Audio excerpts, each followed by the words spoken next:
Hi, everyone. Thank you so much for joining us today. My name is ADITI Meyer, and I'm going to be your moderator and host today. I am a sustainable fashion blogger and photojournalist based in LA, and my work explores the intersections of style, sustainability, and social justice.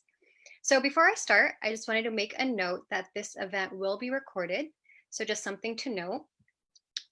So with that said, thank you again for joining us, and what a whirlwind it has been in the last few weeks and months. From COVID to the fight for racial justice, we've been introduced to all the cracks in our current system, which have always been there, but have become further explicit recently. But more importantly, I think we've come to see so many issues are intersected, further reiterating the importance of grassroots efforts, building people's power, building workers' power, and most importantly, community. So with that said, I am super excited to be screening the brilliant film Sowing Resilience today. So without further ado, I want to pass the mic to Will Prada and P. Nuñez, who are the director and cinematographer of this film.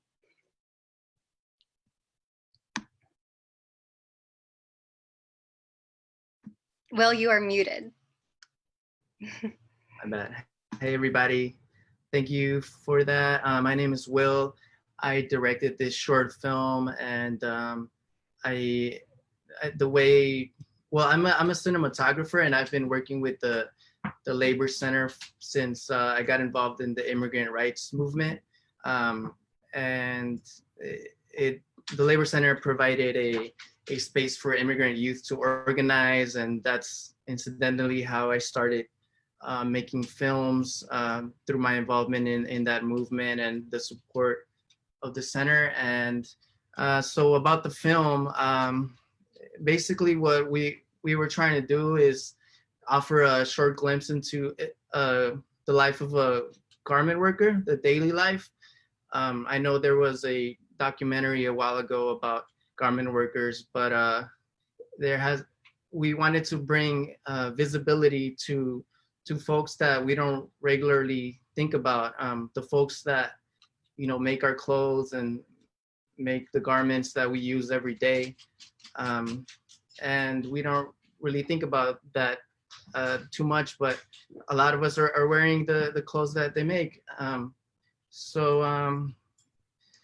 And about also like the process was challenging for me this is like the longest doc I've made, and it was very challenging just putting together all the footage and trying to weave all the themes together, but we did what we could and wanted to show the resilience of these workers, mainly mothers and their children, and how they are still involving themselves in the fight for justice in the garment industry, and also for their children's education. And a big reason this was very close to my heart is because, they reminded me of my mother. My mother is also an immigrant, and I came with her when I was 7 years old. She would always take me to programs growing up, educational programs. So I saw in the kids myself, and in the mothers, I saw my mom as well. So it was an honor to be able to document that and to be able to tell that story. And also, I gotta say, I was really grateful that we were able to bring on other people of color to be part of this film team. It was really a community effort, and from the colorist to the audio person, it is all people of color, and most of us also immigrants. Yeah. So P, do you want to add something? Thank you.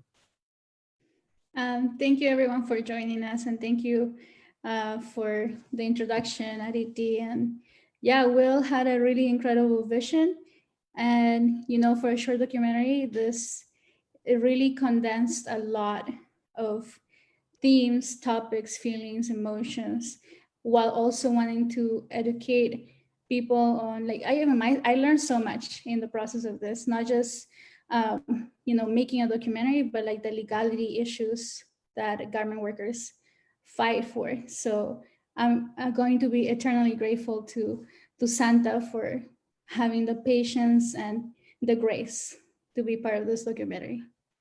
That's it. Thank you. Amazing. Thank you both so much. So with that said, let's go ahead and get the film started, and we will see you all in 15 minutes for a panel and call to action. So be sure to stay tuned.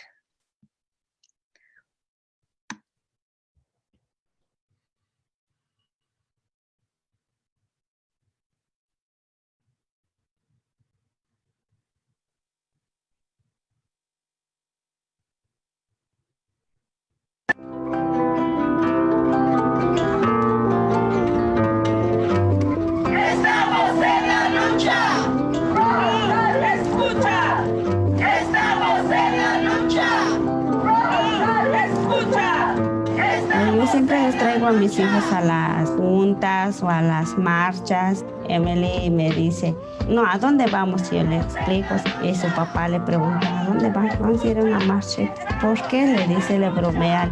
No, porque yo voy a ir a la marcha para que tú ganas más dinero, le dice a su papá.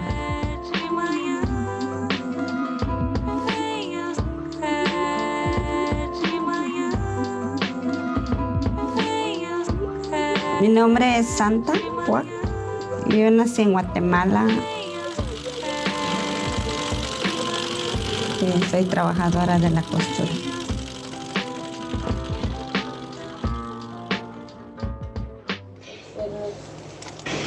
Sí se ve. Ella es la única. El gato ya se fue. Sí vino, pero no más. Es la liga, mamá.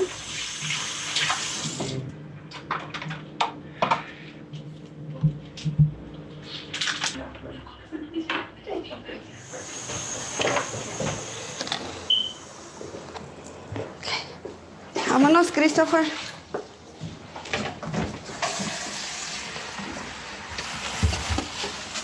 Ahí está todo. Trae tu mochila, mamá, y acá está tu sándwich.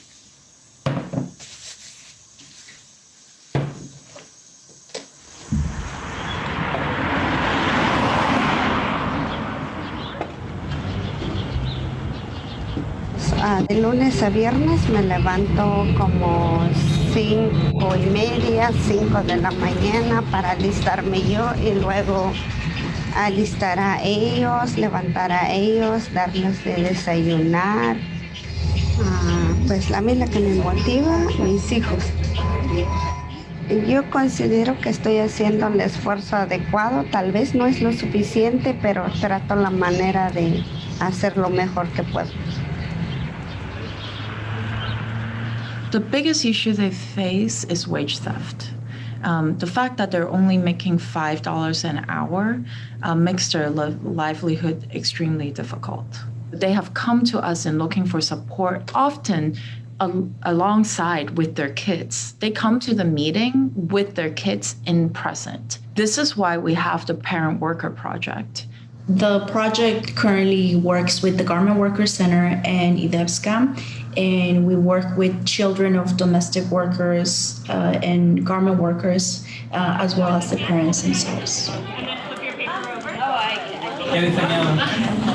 Bueno, ahí estamos representando que hay muchas mujeres trabajando y que la unión hace que hay veces que nosotras tengamos el mundo en nuestras manos y que a base de eso tengamos un poco de liberación. Por eso estamos rompiendo las cadenas para tener liberación. Ya, eso es lo que estamos ahí. Qué poderosa, ¿verdad? Poderosa las mujeres. Cuando hay unión. Muy bien. The tutors that we brought to these centers are UCLA students. All of them coming from immigrant working class families, having been the first in their family to go to UCLA. They became then the tutors of this program and worked with the children of garment and domestic workers.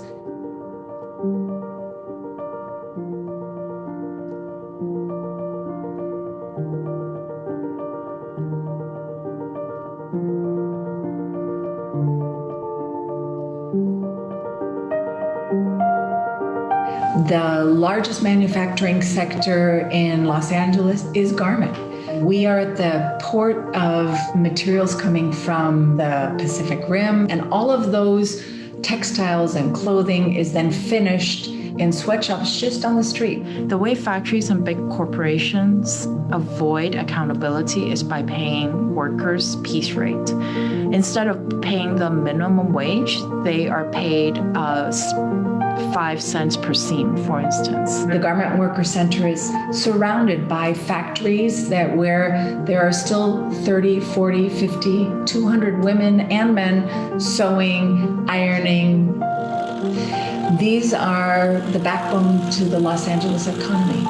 We know that these families work 60 to 80 hours a week, and these workers are often struggling to find quality programs for their children.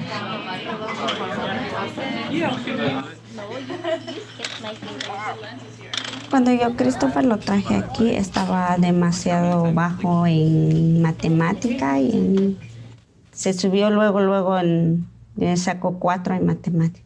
Los escogieron los niños que ya están más alto en matemáticas, son como 5 o 6 niños. Mi hijo es uno de ellos y la maestra le hizo la invitación que él se quedara a ayudar a sus compañeros. What do you want to be when you grow up? Me? Do you know yet? A big kid. A big kid? Yeah. I want to be, I don't know, I'm thinking about police officer and a firefighter or a scientist. Look. Scientist? What kind of scientist? I feel like a paleontologist. Wow. I didn't feel like a monster. I feel like a monster. It's a scientist. I'm using 2 pages. I know. Can I use? Mientras que él recibía la tutoría, yo aquí pues estoy con mis compañeras aprendiendo sobre nuestros derechos. The worker centers play a role in advocacy. They serve as a bridge between the academia, the labor movement, and they really understand that. A mí me ha ayudado mucho el centro. Una vez que en la fábrica no nos hacían casos de que habían muchas ratas y por una ocasión les dieron veneno y se murieron ahí. Pues olía bien feo, con el calor pues apestaba demasiado. Nosotros íbamos, les decíamos al manager, les decíamos a todo y nadie nos hacía caso. Les decíamos que pues huele bien feo, ya lleva como más de una semana ahí que con el olor y de verdad hasta la cabeza ya dolía, hasta hambre ya ni le daba a uno. Antes no sabíamos, nos dejábamos, los patrones nos gritaban. Yo ya no me dejo de esos.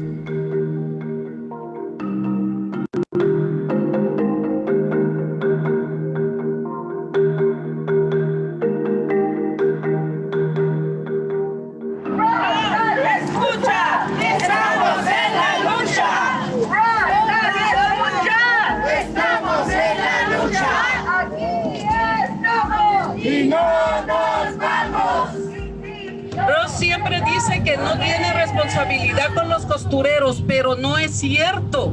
Nos están robando salarios, son 12, 15 horas diarias en las fábricas, encerrados, sin agua, sin aire, sin break, no hay un momento para el trabajador en la costura.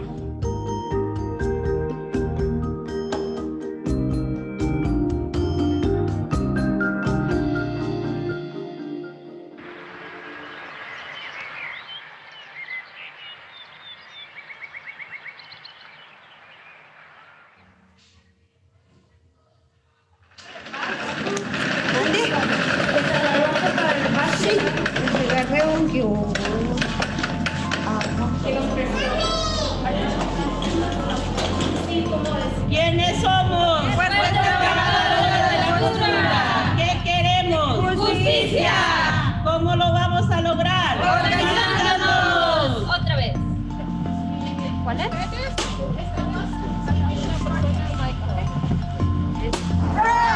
Escucha, estamos en la lucha. Escucha, estamos en la lucha. Arriba los trabajadores. Abajo los explotadores. Arriba los trabajadores. Abajo los explotadores. Y arriba los trabajadores. ¡Se escucha! Estamos en la lucha. justicia. Ros, recuerda que cuando te veas en el espejo, te reflejes en nuestros trabajadores, en nuestros compañeros, sufriendo de hambre, sufriendo de sed, calor, los sanitarios sucios, sin papel, sin descanso. Nosotros somos trabajadores que nos rompemos las manos para hacer el trabajo y usted no nos responde. Hi. We're almost near the end, and we'd like to just deliver a demand letter to some management at Ross. Just us. We're not taking the picket. We'll have you wait right on the corner, and then they'll. I'll talk to them. We can't go in. It's in a public building. No, it's private property. So like we were really specific with you guys in the beginning. As long as you guys stay on the public, which we have. Yeah. Then you guys are fine. And I talked to Annie. Yeah. And I told her, hey, let us know when you're ready. We'll talk to them, and they'll have somebody come out to you. They don't want anything done on their property. So if you guys wait right back there on the corner on the public property, then Can we meet with them here, maybe? no, they want you guys on the public property. Okay. Right.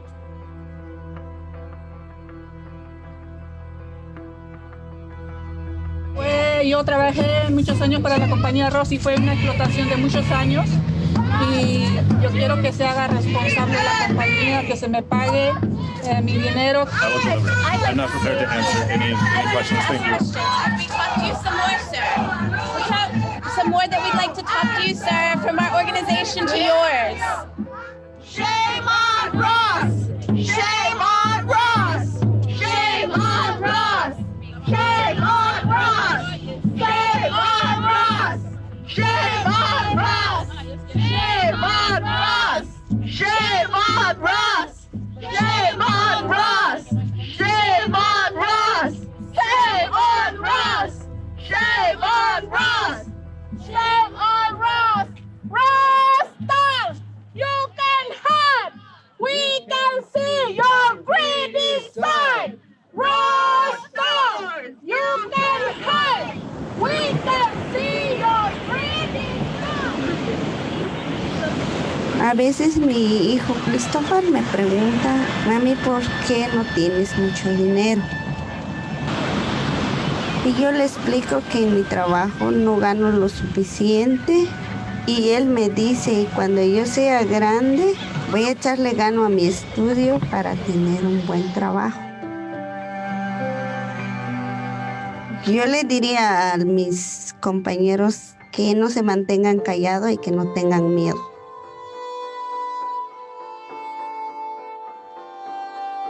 A Ronogel y a tal que han respetar y chacmulih aquí Ronogel se cumple eso para que tata ya le chawen.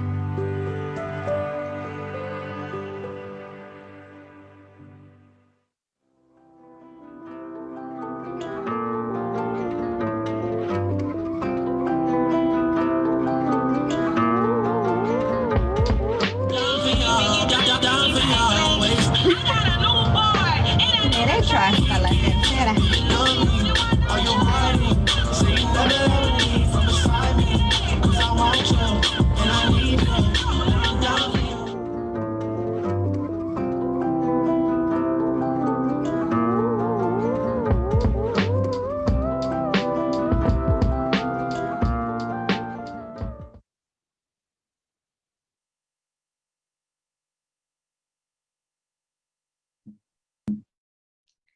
Amazing, amazing work. So thank you for everyone who has joined us since. To start this panel, I'm going to introduce our amazing panelists today. We have Will Prada and P. Nuñez, who are the director and cinematographer of this film. We have Santa Puac, who is the Garment Worker Center leader and the amazing individual who you just saw in this film. We have MARISSA NUNCIO, the director of the Garment Worker Center. We have Maria Elena DURAZO, California Senator and champion of SB 1399, which is a bill that we will be talking about in this panel. And we have AYESHA BARENBLAT, who is the CEO and founder of Remake, which is an organization that fights for social justice in the fashion industry. So to start, Will and Pete, Your film explores so many issues, from the tutoring center to family life to the resistance of garment workers in Los Angeles. My question for you two as storytellers is, what was the core message that you were looking to share through your work? So thank you. I think we found the message as we were documenting the story. So we documented over a year, and we I guess we observed just all the obstacles that these women were going through, mostly mothers, and how they are really motivated by their families, by their children, and just in the face of all these obstacles. For example, they're relatively newer immigrants. They've had to leave their family behind. They have the language barrier. And then also the fact that the educational systems don't really cater to their grueling schedules, and the fact that sometimes they're working like 60-hour weeks in the garment industry and making like, unfortunately, some of them would make like 200 or 250 for that, you know? And in addition, like the exploitation they face on the job, the retaliations for standing up for themselves, or the working conditions that are horrid. And so in the face of all those are just some of the obstacles, right? But in the face of all that, they're still able to get up at 5 a.m. like Santa said, and fight, because they're motivated by their children. They're motivated to rise up, and the thing that's pretty ridiculous to me is just like all they're fighting for is justice, right? Just a fair wage. Like it's 2020 and they still have to fight for this. And you saw that resilience. I think for me the most symbolic part was like when Jenny, you know, the boss didn't want to answer. They didn't even want to give them an answer, a response. And in the face of that, Jenny and her daughter, you know, just carrying her, goes up and just keeps going. So showing that resilience, that in the face of that, they're not going to stop, and that they're going to keep fighting for justice. And lastly, I think we also, one of the messages is just the love of these mothers, and you know how they're always bringing their children to the tutoring, and so at the center of this movement, I feel, is like a lot of love. And I think that's a powerful driving force for the movement as well. So yeah. Amazing. T, did you have anything to add? I agree with everything, and also for having been, you know, observing and processing and sharing time and space with Santa. You see her, and even though se está escondiendo ahí, Santa, that smile and that energy that she transmits, it warmed my heart from the beginning. So when I met her, you know, we connected with her. As an immigrant myself, my mom being an immigrant, and her taking me to marches too when I was really little, I connected with Emily, you know, and like her resilience. So that was what we wanted to capture too, was that generational power that we with our actions transmit to those around us, regardless of lineage, regardless of you know, like color and everything, creed. We can connect, and that we wanted to show in the film. Amazing. And it truly showed so well in this film. The heart of this film, I think, is truly that intergenerational connection, that family. So with that said, I want to shift gears, and the next question is for Santa. Santa, as a garment worker in LA, can you share some of your experiences and how it's affected your family? And we will be translating this question for her. Santa, si puedes prender tu micrófono. Sí. Can you repeat the question again, Aditi? Most definitely. Can Santa share some of her experiences as a garment worker in LA and how it's affected her and her family? Santa, ¿puedes compartir tus experiencias como una costurera en Los Ángeles y cómo te ha impactado en tu vida y en la familia, en la vida de tu familia? En primer lugar, buenas tardes a todos, en especial a la senadora. Muy buenas tardes. Mi nombre es Santa. Yo he sido trabajadora de la costura por como 16 años. Soy madre de 3 hijos. A mí mi experiencia en la costura ha sido muy mala. La costura es muy mal pagada. Uno no gana lo suficiente para mantener la familia. Me ha sido muy difícil como madre porque tengo que trabajar 12, 14 horas al día para tú ganas como 40, 50 dólares. Porque los patrones a ellos no les gustan que trabajas unos 7, 8 horas. Ellos te exigen que trabajas más y ganas poquito. Es muy difícil porque uno, como madre, a veces uno llega tarde. Los patrones muchas veces te gritan porque llegas tarde. Muchas veces ya no te dan trabajo si les dices que tienes hijos. A ellos no les importa. Ellos lo que quieren es que sacas el trabajo para ellos. A mí me ha afectado en este tiempo del COVID, porque en estos tiempos los trabajadores, muchos se han infectado, muchos hasta incluso se han muerto en los trabajos, porque los patrones ahora siguen lo mismo, no hay fábricas limpias, es lo mismo como estaba antes, todo sucio, no hay hasta ni jabón para lavarse las manos.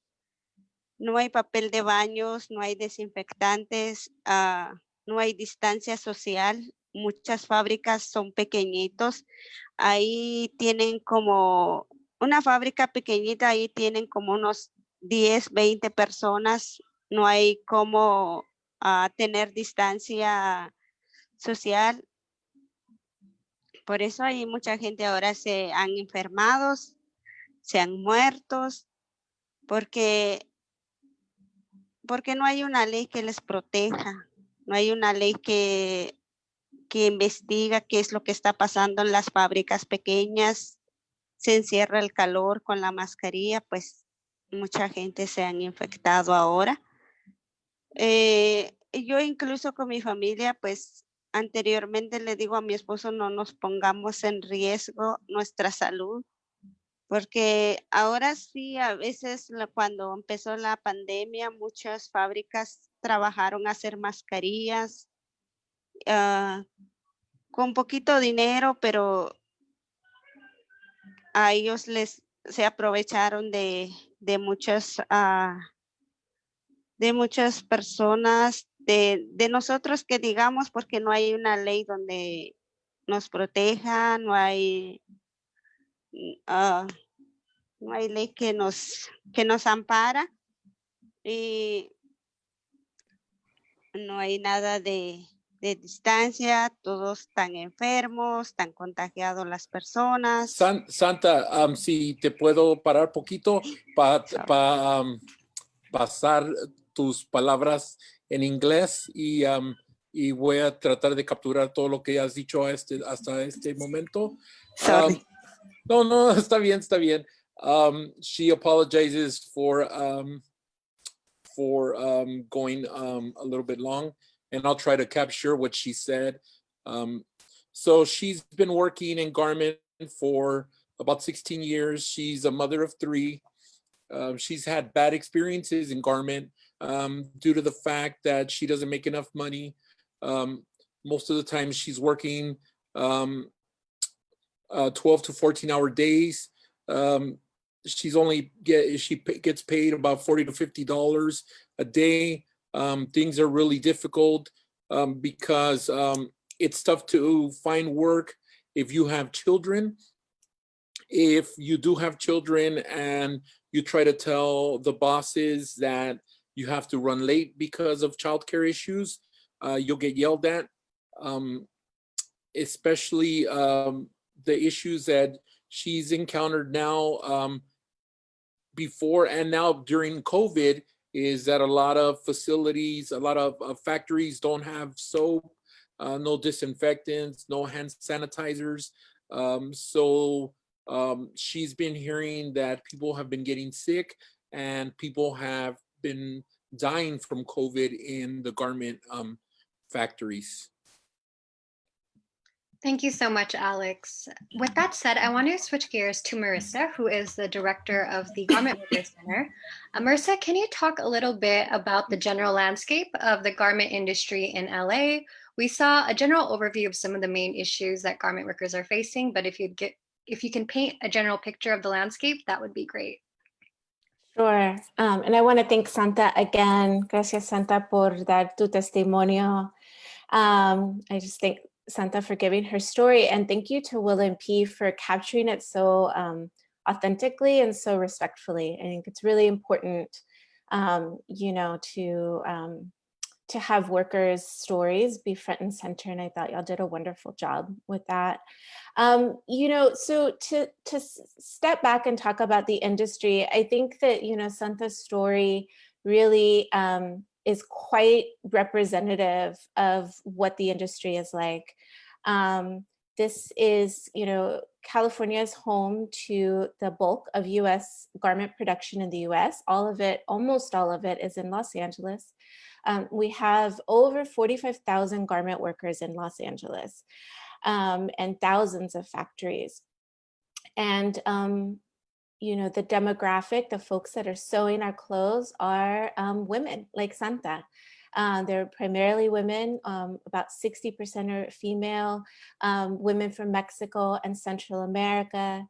And we have about 15 to 20% of the industry are Asian Americans, Asian immigrants who are mostly from China.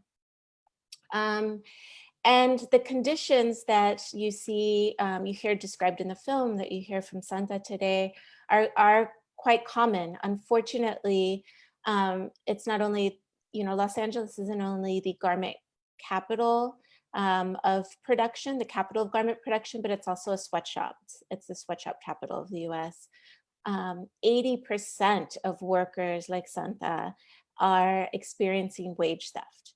And what that means is that they are providing their labor, they're working, and they're not receiving their full wages, either the full minimum wage or their overtime, or their paid sick days, their meal and rest breaks, things of that nature. They're just not getting it. So if you hear that rate, 80% of garment workers, you know that what that tells us is that is wall to wall. That is, the industry is overwhelmed by wage theft. And how it primarily happens in this industry, there's a variety of factors at play. Two of the main ones are that a main sort of vehicle of wage theft in this industry is that there's a supply chain that uses multiple levels of contracting. And those that sit at the top of the supply chain are fashion brands, well-known fashion brands that you know we've heard of, like Fashion Nova, like Charlotte Russe, for example, like Ross that you saw in the film. And they are not paying sufficiently so that those folks that are contracted to produce their clothing can actually comply with the law. They are actually hiding behind some contracting and profiting, but not paying enough. So those costs get shifted on to workers, and they're bearing that cost in lost wages. Another major vehicle of wage theft in the industry is the piece rate system.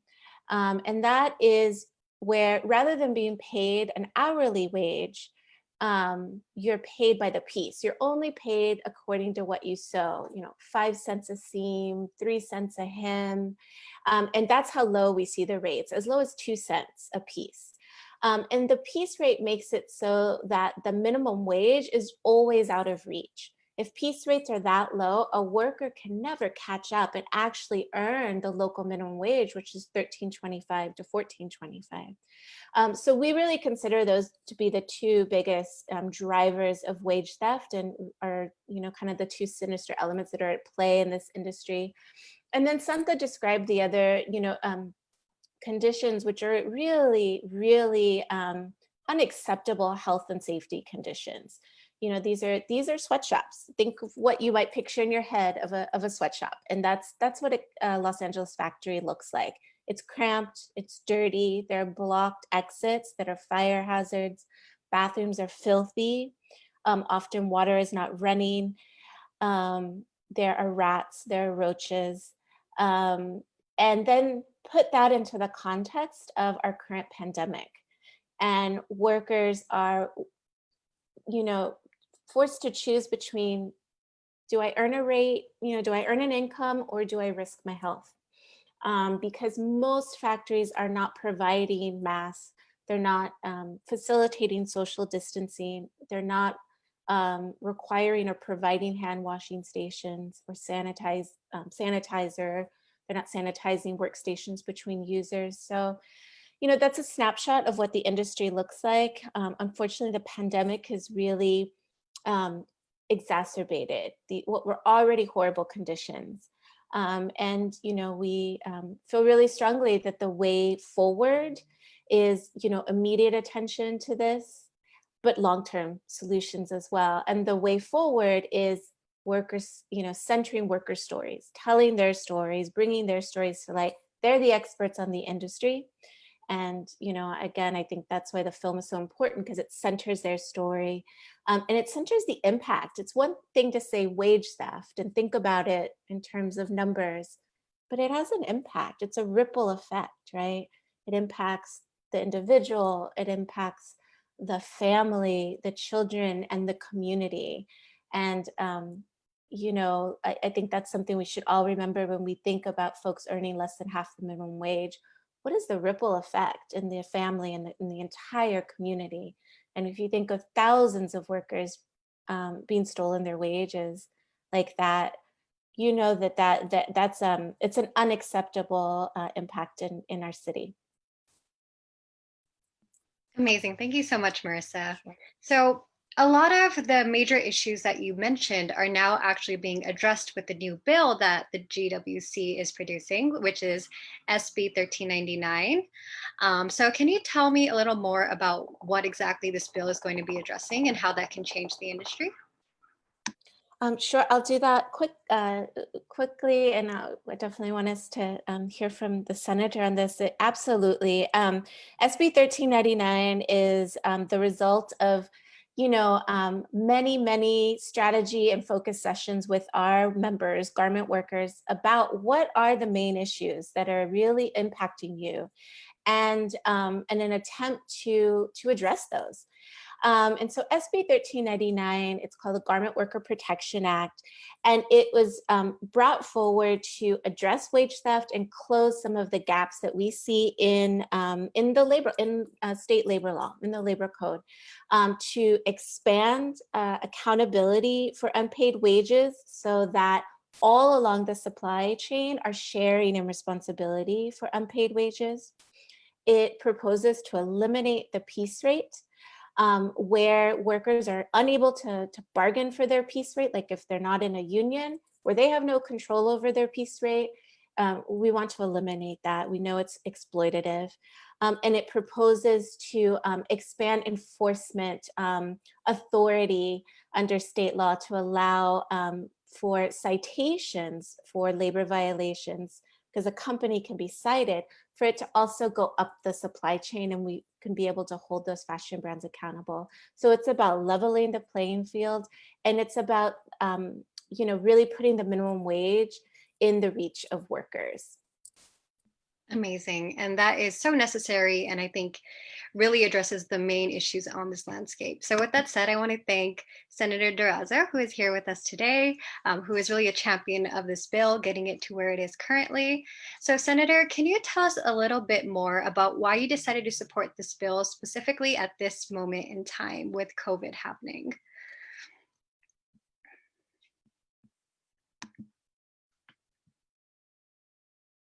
Okay, now, thank you very much, Aditi. I really appreciate the way that you're doing this panel, and thank you for your support and all your work for social justice. We greatly appreciate you across the board in our movement. We need more voices like you to really stand out in public and talk about these issues. I want to thank the Garment Workers Center, Marissa, Santa, everybody, the Labor Center, Betzetic, so many organizations, Fashion Revolution, for putting this event together. So I just want to say, I started out as a union organizer in the garment industry. So I cut my teeth. I learned about organizing through garment workers. I saw these women, I worked with these women day in and day out. And this was 30 plus years ago when I was working and could see the conditions then. And here we are, fast forward to today, the year 2020.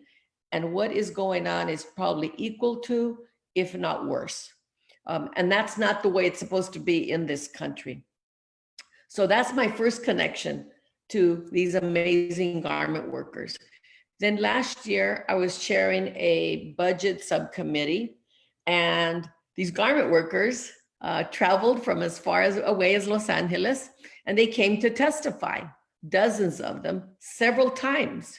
And I was so excited that they had come to the capital of our state government to share their stories. And to me, it was the biggest thrill to see them and feel them and hear them. So in this one case where that they were talking about, there was this fund that was lacking in money. And these were workers whose cases had already been heard. They had a decision made about how much money was owed to them, and they weren't getting the money that they were owed from the restitution fund. So because of them visiting and insisting and telling their stories, we won $16 million more into the fund that should have been given to them years ago. They should not have waited that long, but we took that next step. So later in the year, after that happened, the garment workers came back to visit me and continue to tell their stories. And this time it wasn't about just, I don't mean this, it was a big deal to win that money, but not to leave it there, that we had to look for some deeper ways of addressing those issues, give the workers themselves the tools to pass the right law that would give them the tools to fix the problem, and not just afterwards, after the wage theft, then trying to collect it. That's not the way labor laws should work in this country. So in this state. So I really, said, okay, yes, let's do something. And as Marissa said, it was a very strategic conversation. Well, what about this? Well, what about that? There are probably 4 to 5 really, really key issues. And I'm telling you this story because it was the garment workers who helped to design this law. It wasn't somebody far away in some office. They were the ones who designed and made the decision about what should be included in this law. And that's what they're willing to fight for, and nothing less. So I'm very grateful. The pandemic hit, and now we start hearing the stories that Santa was talking about, what it's like now, which is worse working conditions because of the dangers and possible deaths of the pandemic, that they don't have soap and water, and they don't have the minimal healthcare conditions. But again, it's because there are those companies, as Marissa said, who refuse to take responsibility, and they push it down to these smaller contractors and try to disconnect themselves from the real responsibility. So Marissa explained what it is that we're going to try to do, that we're trying to do with SB 1399, and to protect them. There's a new word now because of the pandemic. It's called essential worker. And for the first time in a really long time, garment workers are essential workers in the eyes of the public. And so now we're going to turn that around and say, you know what? They're essential workers, which means you have to treat them with the respect that they deserve. You just can't call them essential workers and say, use these pretty words, thank you, thank you, thank you for what you do for our economy, for making masks or for doing this. No, you have to prove it. And the way you prove it is by passing this law. So we're fighting for accountability. We're fighting to stop the exploitation, and we're fighting to give the workers themselves the tools to be able to enforce the laws, and that's a really important part of this. So I just wanted to tell that I got very emotional watching the film. I'm gonna thank P and Will. I got very emotional thinking about the days when I was a union organizer in those very same shops. I got emotional thinking about my own life, growing up, working as a migrant farm worker. You know, what it was like to be side by side with my parents and not making enough money to put food on the table. So I'm gonna try my best to get other senators to watch this film because I think it will have a big impact. And I wanna leave them with this. I spoke about the garment workers yesterday when I was on the floor, and we're talking about the budget and saying that, yes, we care about businesses, but we don't care so much to justify $26 million a week in wage theft. That's unacceptable in this country, and we have to do something about it. So finally, as mujeres luchadoras, fuertes, que nos motivan, que nos inspiran. Este año es el, how do you say it, 100th, el 100, how do you say 100th? Anyway, it's the 100th anniversary, es el aniversario de la enmienda a la Constitución, reconociendo a las mujeres y el derecho de las mujeres a ser tratadas iguales. So, en honor de ustedes como trabajadoras, como mujeres fuertes, estamos celebrando este aniversario. So, thank you all very much. Thank you so much, Senator. You got me all riled up. And everything you speak of is so apt. The idea of worker-driven social responsibility, the idea that those are disproportionately affected by this landscape need to be the one creating their own solutions. And so that got me thinking, the idea of garment workers being essential workers now. And so we're talking about worker-driven social responsibility, but I think an essential part of this is also corporate social responsibility, which brings me to the brand piece of this element. And so now I want to shift gears and bring it to AYESHA of Remake. And so from the brand perspective, AYESHA, why do you think brands should support this new bill? Absolutely. Thank you, ADITI. And thank you so much, Senator DURAZO, Will, and P. Your film was absolutely beautiful. And I think one of the reasons it's touched us so much is because of the human-centered lens. You know, so often we talk about these issues, you know, corporations against workers, but we forget that there are human beings, women, mothers, and how much this corporate exploitation trickles down.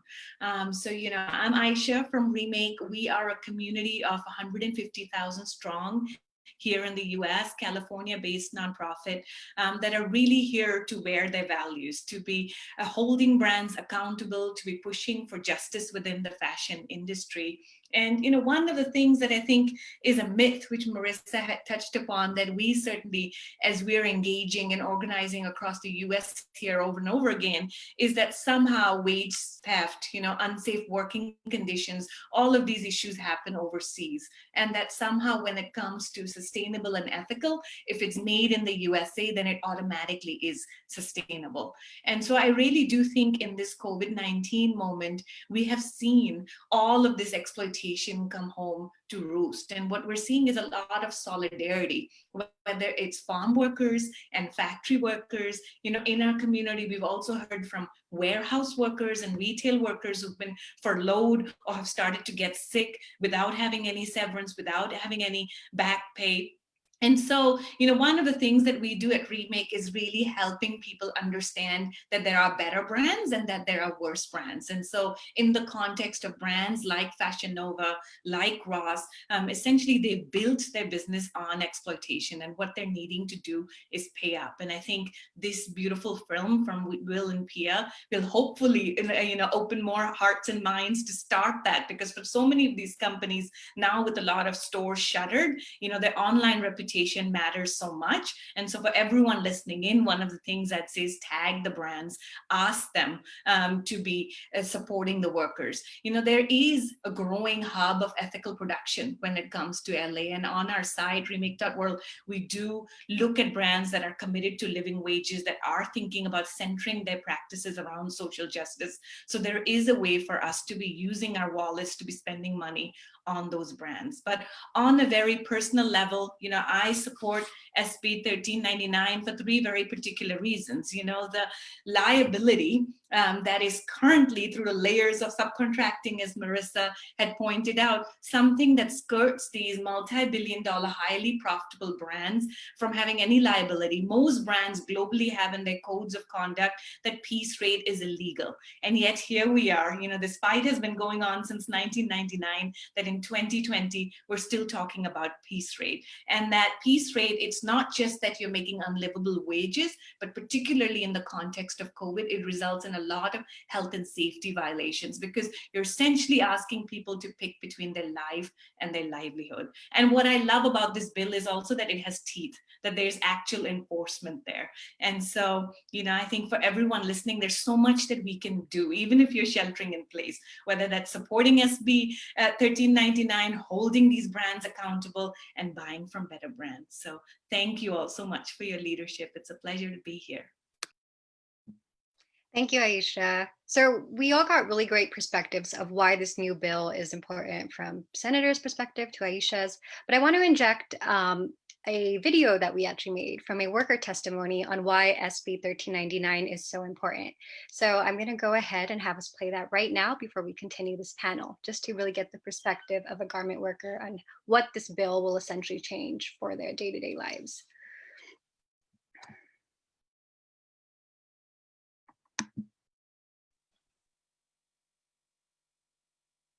Mi nombre es Santiago y trabajo en la costura 16 años. Yo inmigré en este país desde el 2003 y trabajo en la costura durante todos estos años.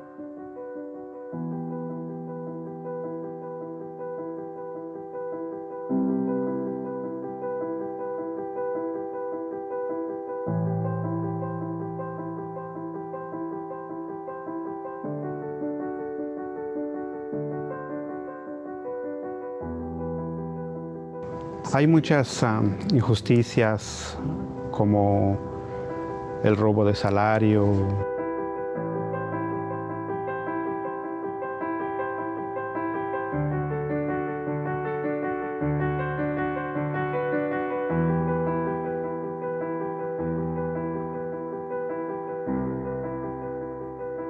A veces no nos ponen agua en las fábricas, a veces no hay papel para baño, a veces donde comemos hay animales, cucarachas, ratones muertos.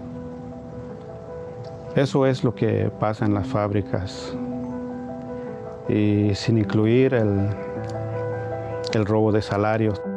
Yo en mi caso trabajo de 7 de la mañana para las 5:30 o 6 de la tarde, de lunes a viernes, y trabajo mediodía el sábado, a veces los domingos también,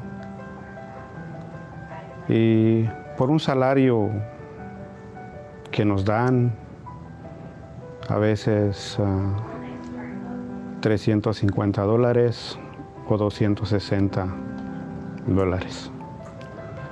Más he trabajado en la compañía Ross, en la Gassi y en Fashion Nova.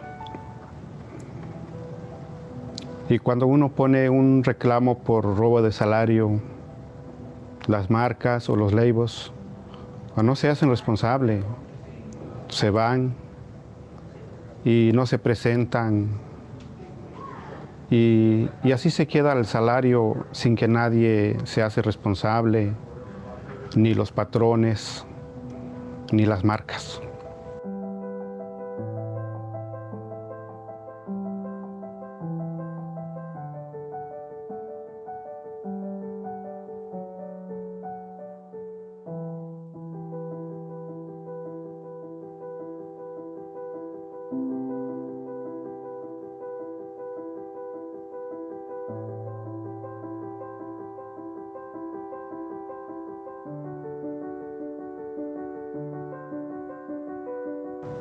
Ni nos dejan agarrar agua por tanta presión de los patrones, o vamos al baño controlando siempre cuántos minutos.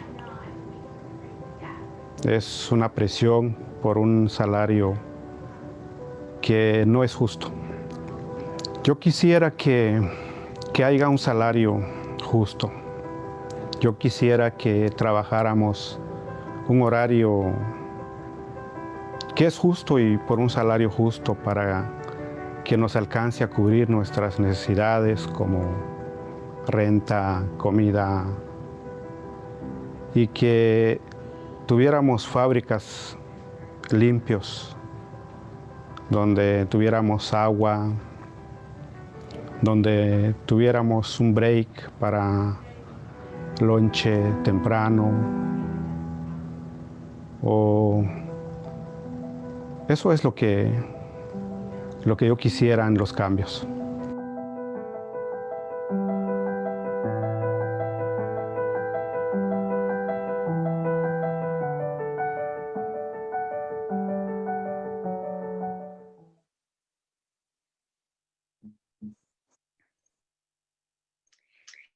Thank you so much for sharing that. So, as said by Annie in the comments here, the individual in this video, Santiago, is actually Santa's brother. So it just goes to show how, you know, activism is very much an intergenerational fight, and there's so many ties. And so with that said, I want to go back to Santa.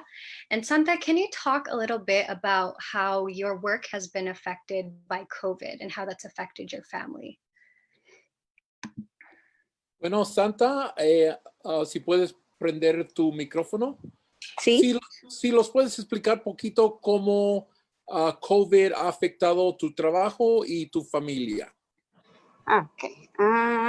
Bueno, en ese caso a mí me ha afectado porque, bueno, al principio, lo descansaron mi esposo. Yo de por sí estaba como apenas tuve mi nena, de por sí estaba en la casa, pero él él no tenía trabajo. Bueno, en ese lugar donde él está, había trabajo, pero era un riesgo de trabajar porque un día se quiso ir él y dice que las personas tenían mucha tos, que estaban muy enfermos. Ahí no decía nada la patrona de que pongan mascarilla o no vengan si están enfermos. A ellos no importa si están enfermos o no sé, pero lo que ellos les importa es de que los sacan sus trabajos, de como siempre, ellos les interesa sus ganancias. A ellos no les importa a los trabajadores si están afectados o están enfermos o tienen algo.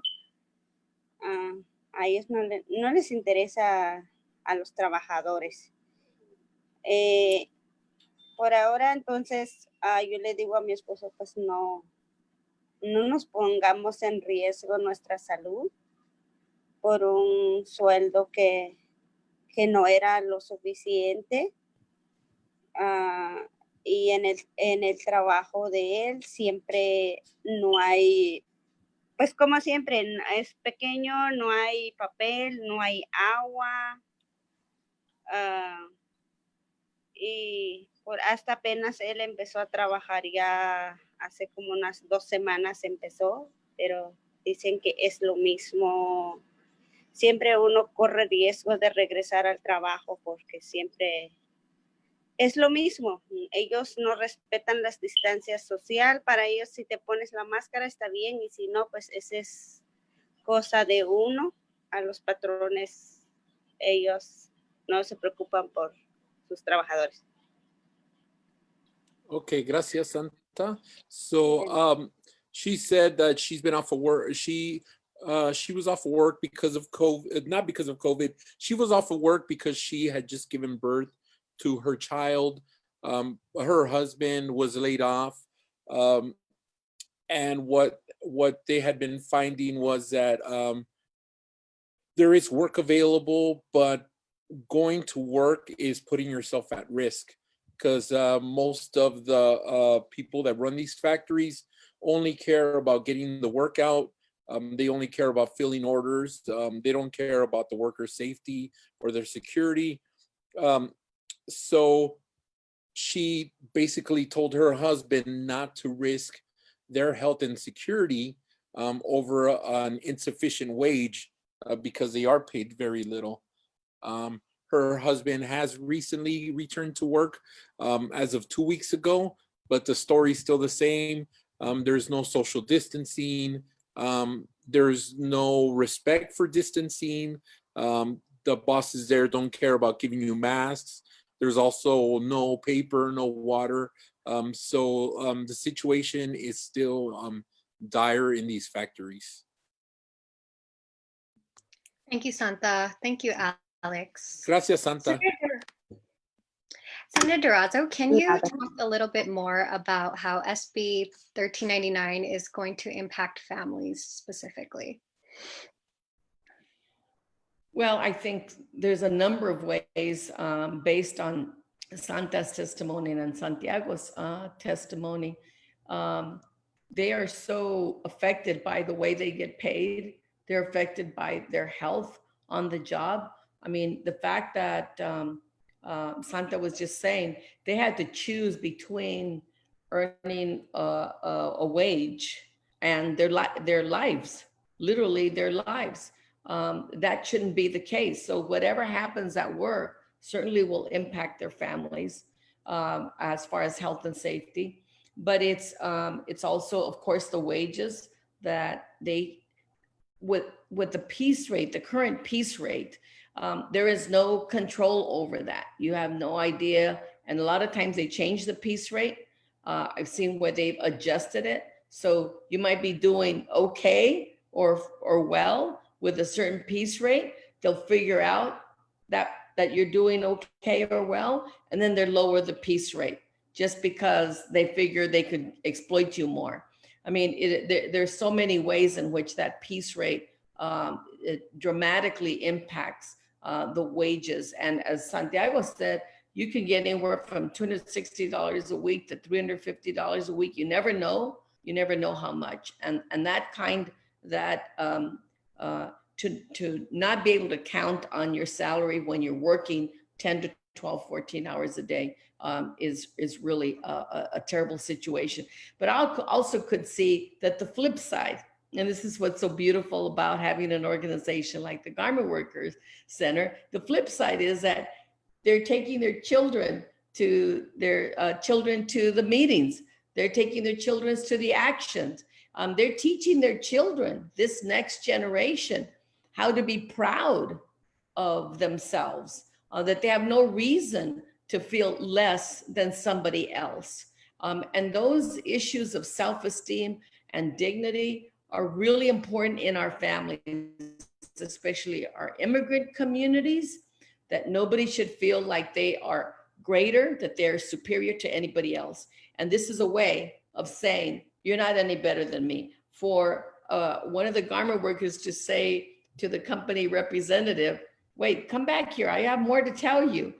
And he's so nervous or afraid or whatever that he can't even face her. I mean, that's very powerful for a woman to feel that. So doing that while she's holding her baby in the arms, oh my goodness, I think it's just fantastic.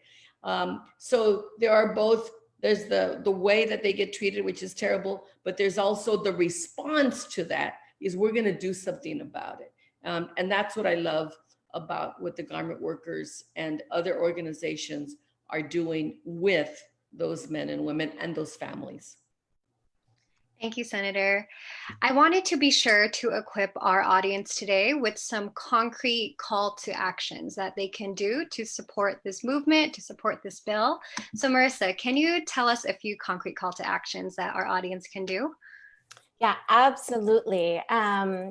There are a couple of things. This week, our bill it's currently in the Senate Appropriations Committee, and it'll come before a hearing before that committee this Thursday.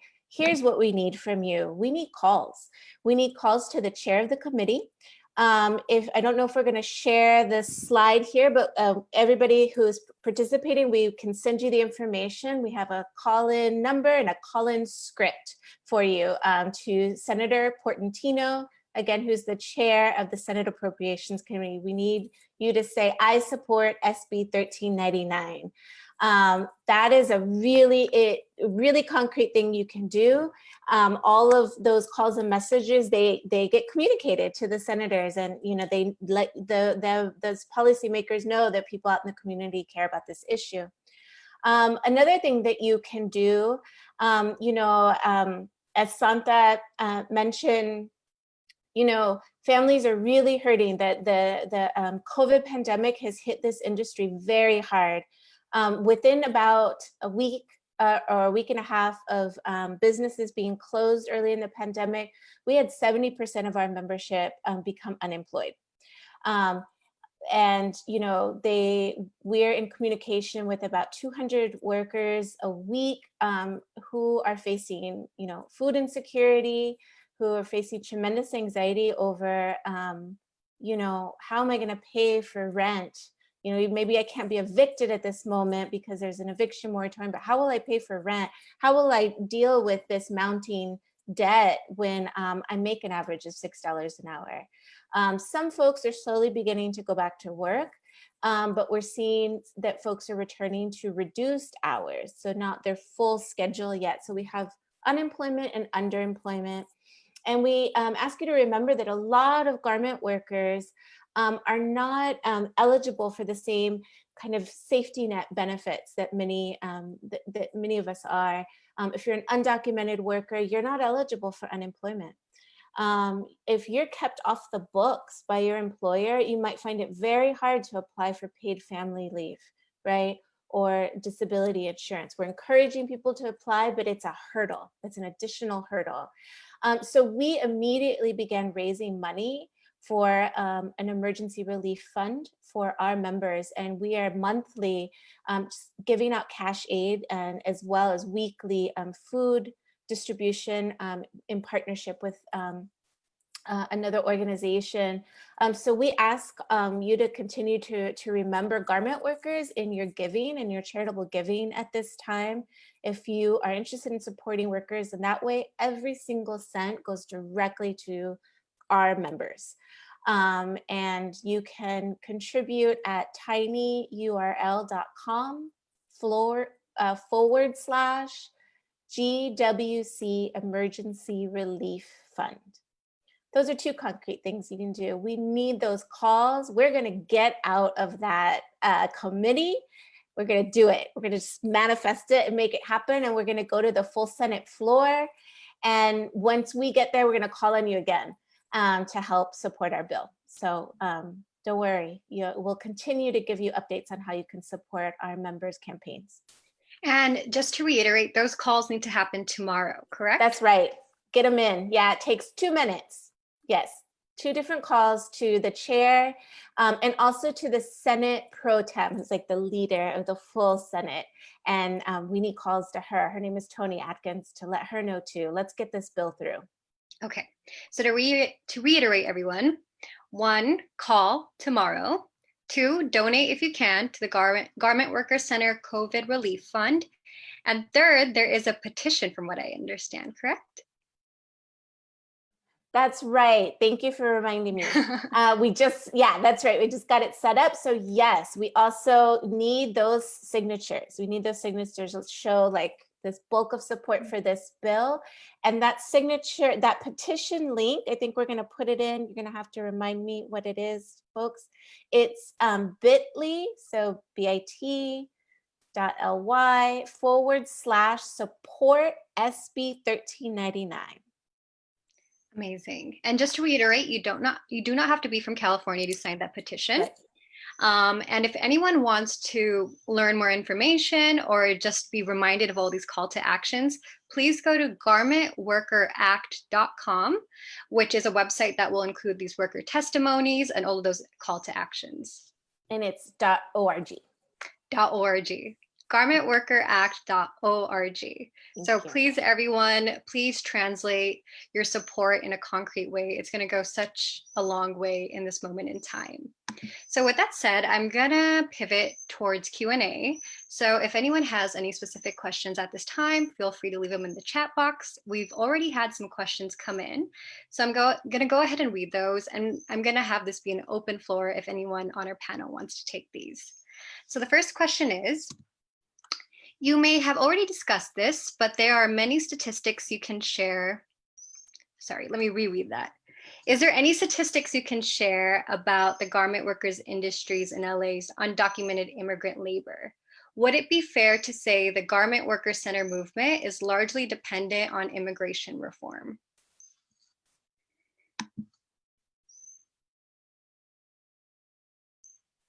I can answer, Senator, I don't know if you want to add in.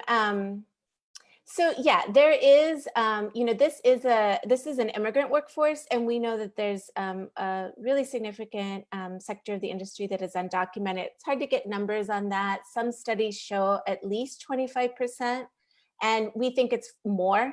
And we think those low numbers have to do with reporting, self-reporting in some really sensitive information, especially in a climate that is politically so anti-immigrant. I think we certainly support immigration reform. We absolutely need immigration reform. We need drastic change in our immigration system.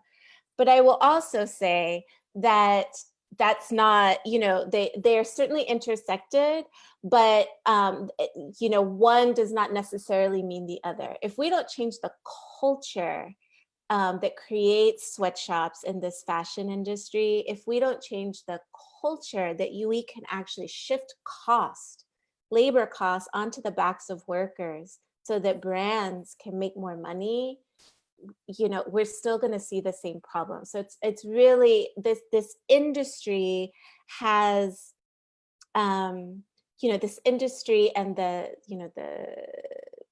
mechanisms of it are so entrenched that it's really about digging into this industry and fixing some major structural problems here as well. A worker has rights to their wages regardless of their immigration status. If you provide the labor, you have the right to minimum wage, overtime, your meal breaks, paid sick days. You have all of those rights. So even with that type of reform, that type of protection for immigrant workers, right, we still see the exploitation, and that's because the industry itself is to blame, and those are where those structural changes need to happen that we're trying to get at. Amazing. So I think that really points. Oh, Senator, did you have anything to add? I would just add, I totally agree with Marissa. I would just add one other element, though, about immigration reform. To the degree we get serious immigration reform where everybody's on a path to citizenship, it does create a different environment in the country and with employers where they know they can't exploit you as much if you were undocumented to where if you were a legal resident or a citizen. And it also leads to greater political power and political involvement, voting. I think you have to have both. I think it's extremely difficult as garment workers are facing to do that if there's a significant number of undocumented, but just passing comprehensive immigration reform is not going to change the laws in the industry. So we've got to have both, and we're fighting for both because we shouldn't have one or the other. Amazing. I think what's important to note here is that the current culture of labor in LA and beyond is predicated on having a vulnerable workforce. And Ayesha, can you talk a little bit about how brands kind of create a culture where having a vulnerable workforce is needed to kind of have this inherently violent production model that's predicated on speed at the sacrifice of garment worker rights? Yeah, absolutely. You know, one of the things that's eerily similar, whether you're in Wanamint, Haiti, or Phnom Penh, Cambodia, Dhaka, Bangladesh, or downtown LA, is that the issues are the same. You know, the fashion industry, often you'll hear from brands that they prefer having women on the factory floor. 80% of our clothes come from women because there's this assumption that women are more docile, we can push them more. You know, when it comes to wage theft, you know, part of this is really connected to stats around if you discount for inflation, we pay less for our clothes today than we did 15 years ago.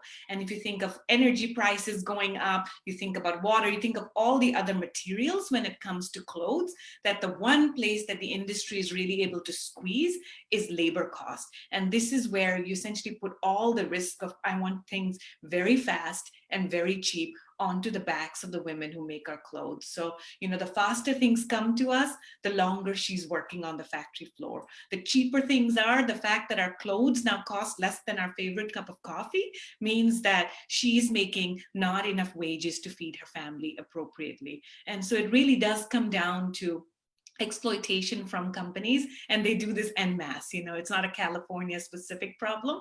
And this is where we as everyday customers can also really hold this industry accountable and just wonder, you know, how come my clothes are so cheap? So think about that next time, you know, you're trying to make an impulse purchase on Amazon, that it shouldn't cost $12. The price reflects the exploitation.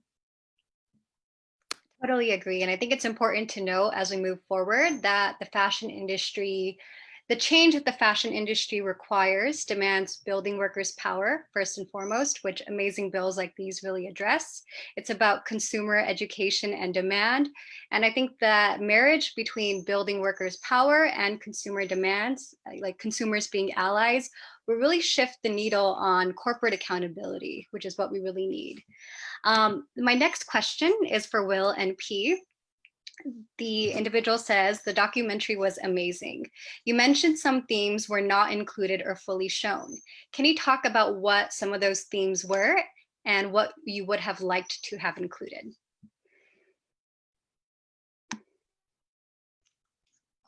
Sure.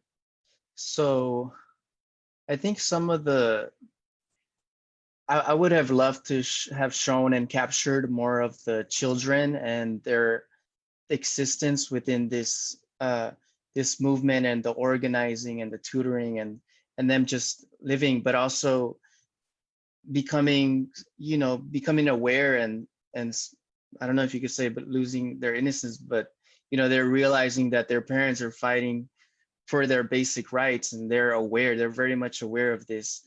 So so like Emily, there's one part where she's talking about how she wishes her mom or she likes going to the centers, and she wishes that the corporations would stop exploiting her. So that part I would have liked to explore more. And also just, I guess as a filmmaker, I would have wanted to be more intentional about capturing the candid moments and the verite style cinema. That's something that I realized after we finished this edit, and just, yeah. What else? Do you have something to add, P? Yeah, you know, talking to Santa and learning about her family and her, you know, background in Guatemala, and the fact that her first language is Quiche. Definitely, that was like something that we wanted to portray as well. And understanding her background, understanding her uniqueness, and understanding where that resilience comes from. So there's also a Funko that she made to her mom right after going to Dublin, California, where, you know, you see in the documentary that Ross was like, we don't want to listen to you. And then, you know, didn't care about all the effort that that it was hundreds of women, you know, that showed up with their kids. And you see Christopher and Emily. So Santa talks to her mom about that and explain to her what it means to go all the way there. And you know, that describing how even though their demands were not met nor heard, they were not going to give up. So things like that, you know, moments like that are really, really beautiful. But yeah, that it's a short documentary, so it's like a little glimpse, you know. But I'm really happy that we were able to get what we got. Thank you, P and Will. So one of the questions is about the specifics of SB 1399, which, as you mentioned, Marissa and Senator DURAZO, that it will eradicate piece rate and create more accountability between the factories and the brands who are producing out of these factories. So one question here is, what levels or accountability markers will help to ensure that a reformed system doesn't deviate?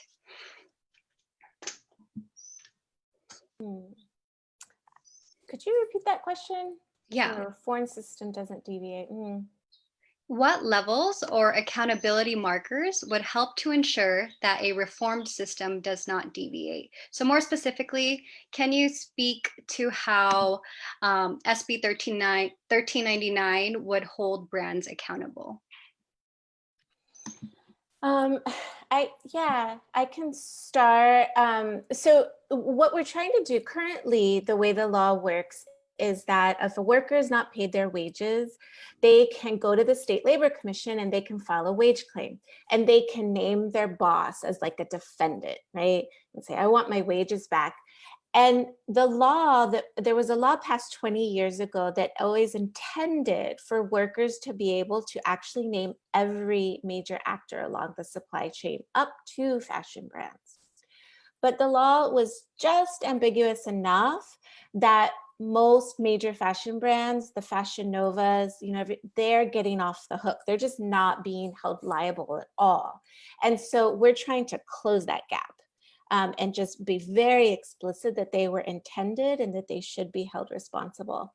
And I think you know, like, how do we make sure we stay on track with that is going to be robust enforcement, right? Like, you know, I think that's always, you know, you can put a law on the books, you can put in, you know, you can put something on the books, but if you don't have really robust enforcement so that the responsible labor agencies out there doing it, you know, out there looking for this, out there naming those brands in these wage claims and investigating them and doing all of the work of enforcement, it won't happen.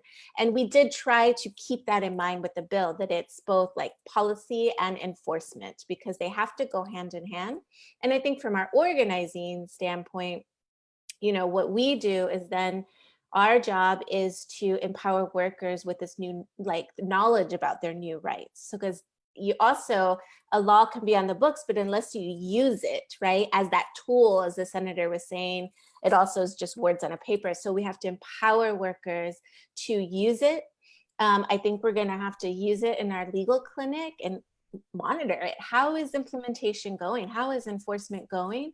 That's how I think policy works. You use it, you empower workers with their rights, you push for good enforcement, and you see where the adjustments need to be made. Hopefully, I think we have a pretty comprehensive bill that I think covers what we want to be covered, you know, and I think we're not going to have to come back 20 years later on this like we are this time. Yeah.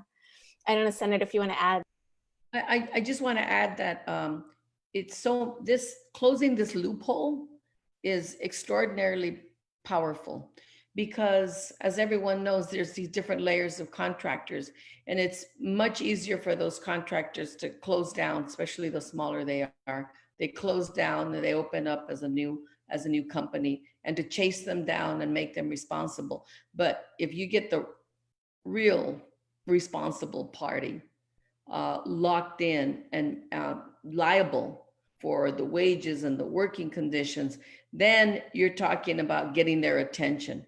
But as long as those at the top, those with the real decision making, those with the real money, because the small contractors do not have the money that the brands do.